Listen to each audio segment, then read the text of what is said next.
Oh no, look at all these valves. Oh my god, look at these valves. Crazy.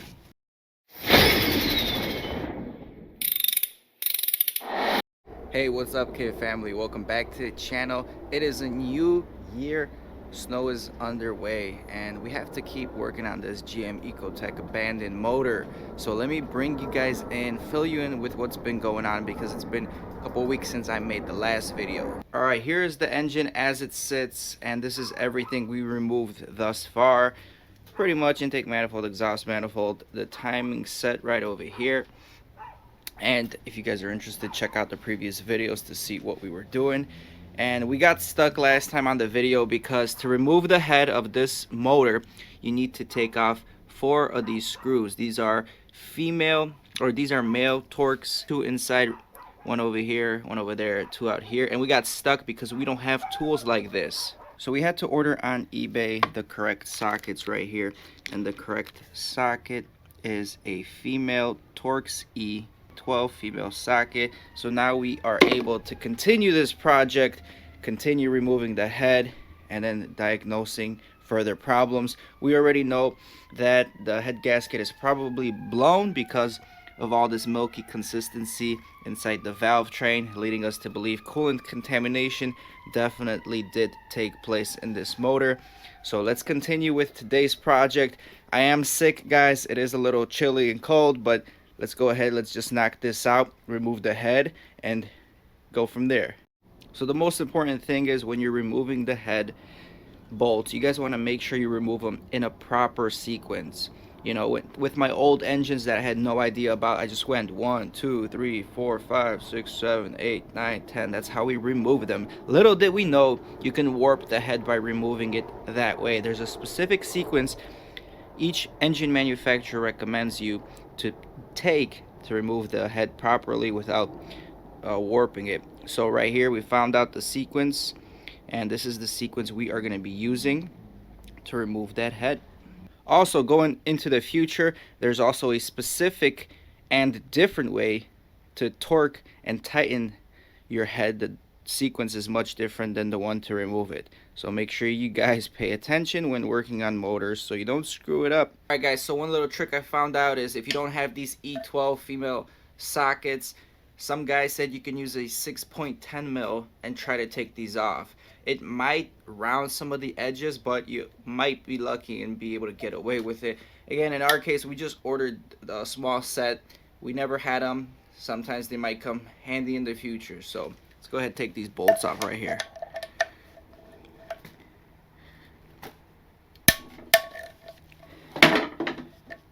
Okay, and our socket is broken. Gotta create a dang Patreon. Ratchet, I meant ratchet, not socket.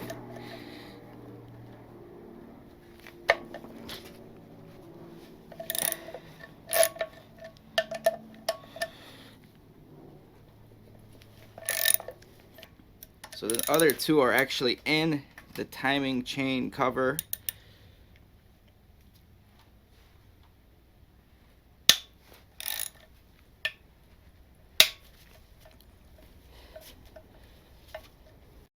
Alright, again, we're using the diagram, guys. It looks like it is going to be a 14 mil socket. Again, from my learning experiences, you want to use a 6-point, not a 12-point. It's just going to make it easier, less likely to strip the bolt. We're using a breaker bar. We got the motor tied down, so hopefully we'll be able to break it without an issue here.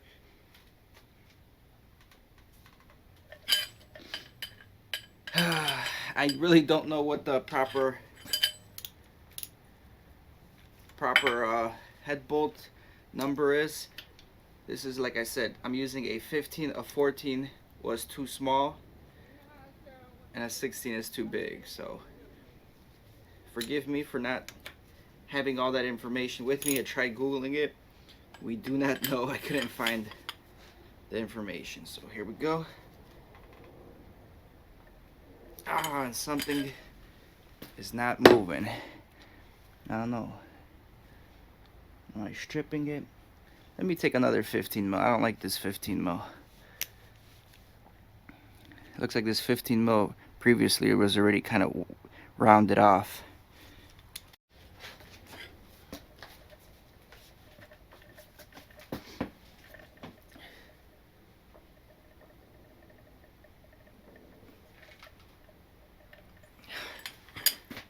Oh jeez.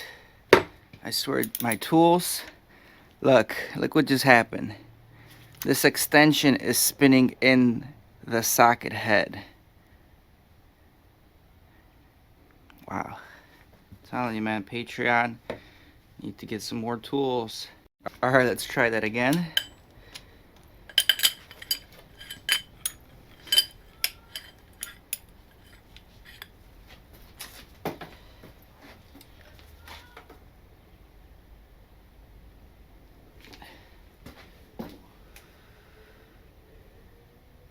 Are you serious right now?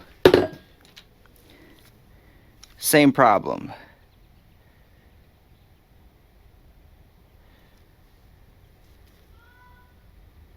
Let's go. Probably screwed up the socket already. And that was this socket's first use. Alright, got another ratchet, got another extension.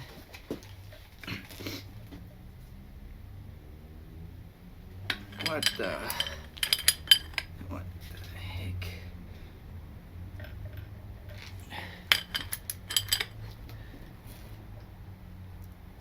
Yep, same problem. Are you serious right now? Wow. We just broke that extension. What in the world?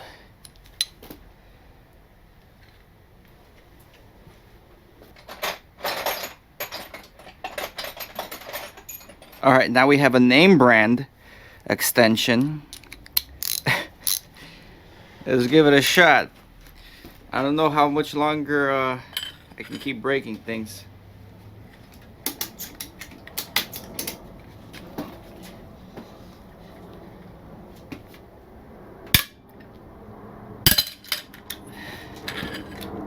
What in the world was that?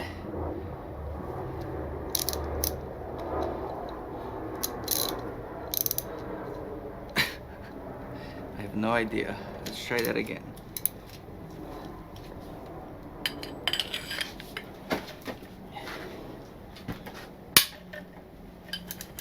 I think we got it. We got the bolt loose, ladies and gentlemen. It only took 3 broken tools. Alright, that's good. Next one, we're gonna go on the opposite end of the spectrum. Right over here. Mr. Funk was right. I need an engine stand.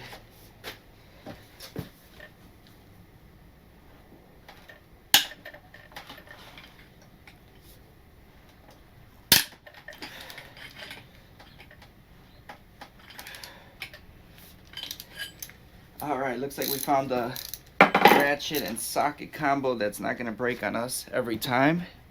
So we can continue.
head bolts are loose.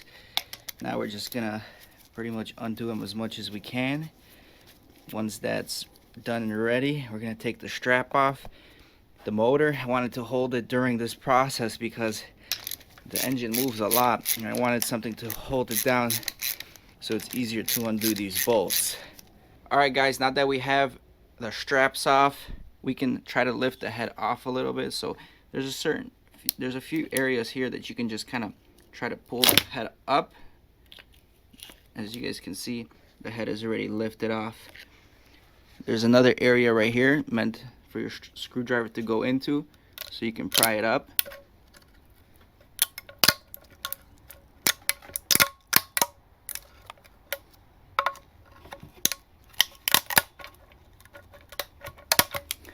So that's pretty darn easy. I was expecting to fight with it. Let me see if there's any more of those areas. Yep, the head is pretty much gonna come off any second now. So let's sit you guys down and remove it.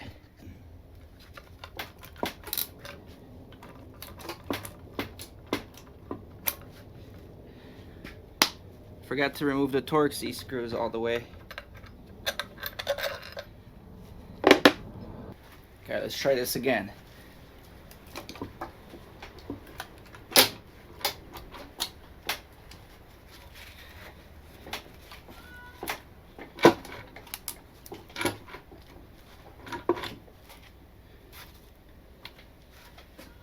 Doesn't like me. Alright.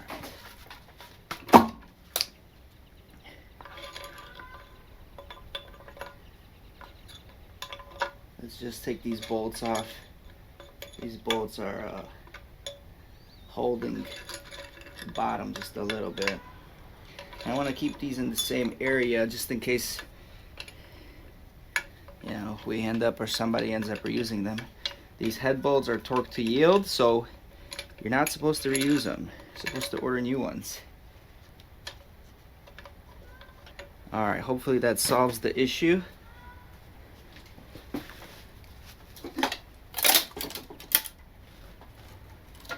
Head gasket stuck.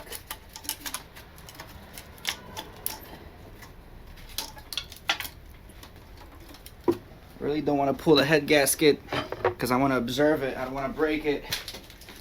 I think it's getting stuck right here.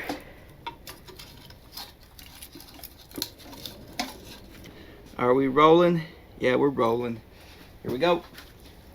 There we go. Can you guys see anything?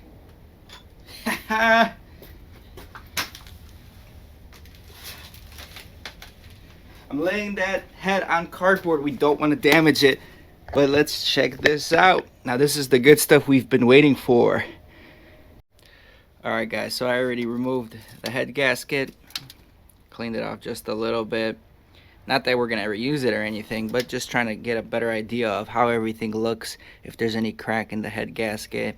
Again, I've never really been to this extent of a motor, really paying attention. Here is the deck itself.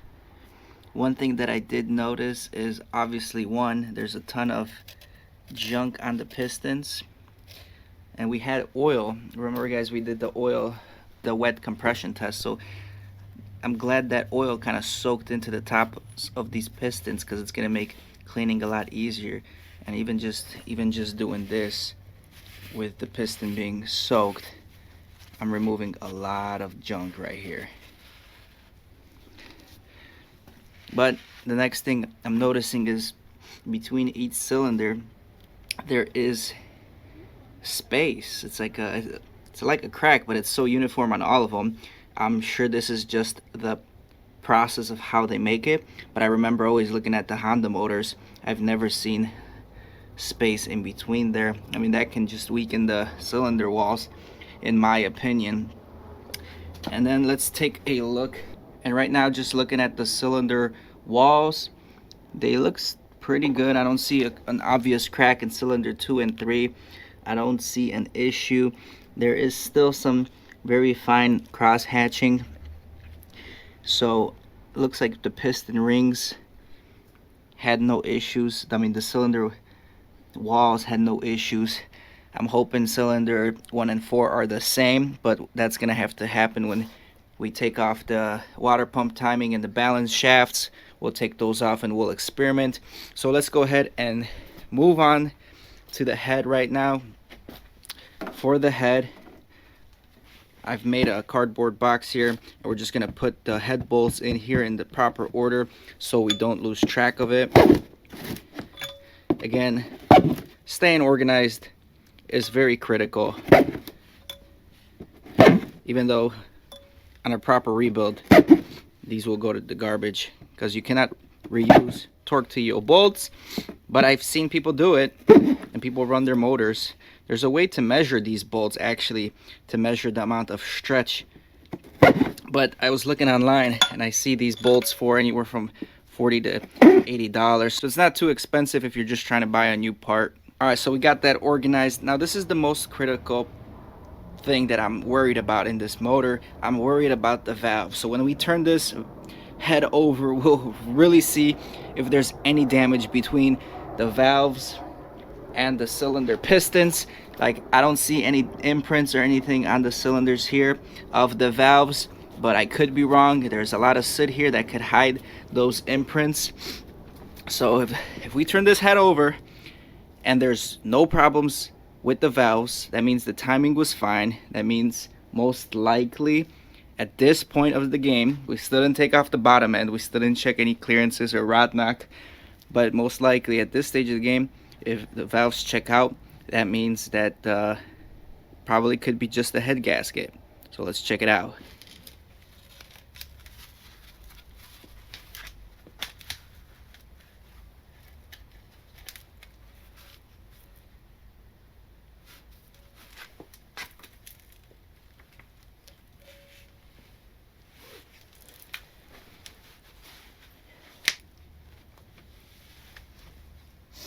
Oh no, look at all these valves. Oh my god, look at these valves. Crazy.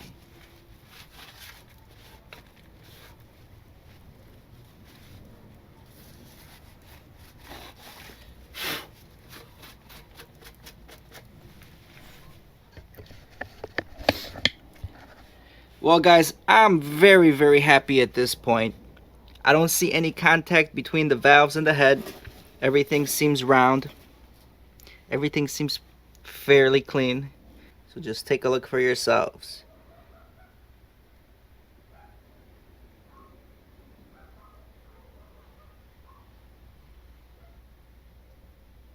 So again guys, I am no pro whatsoever about this. Clearly we do not see any chips, but one thing I noticed that some of the valves here on cylinder 1 are not seated fully.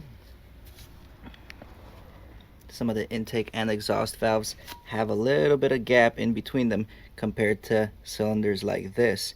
And also, if I move this side to side, this one will move, this one will move, this one will move a little bit. Compared to like cylinder 3 and 4, everything is nice and shut, and I cannot move these whatsoever. So let me know if that is an indication of something, or is that just how the camshaft lobe is positioned currently and it's touching these rocker arms, pushing these valves in a little bit. That could be an issue. I'm not saying it is. That might be completely normal. Who am I to say? I'm not sure. But again, the most important thing, no damaged valves, no cracked valves. So once maybe we get these things to seat properly, or change the camshaft angle, there won't be a problem here. And maybe it was just the head gasket that was bad, causing a leak and losing combustion for those combustion exams. I ain't here for the money, I ain't here for the fame. Though it might be nice to own a jet plane, I'ma do it all for you. Come along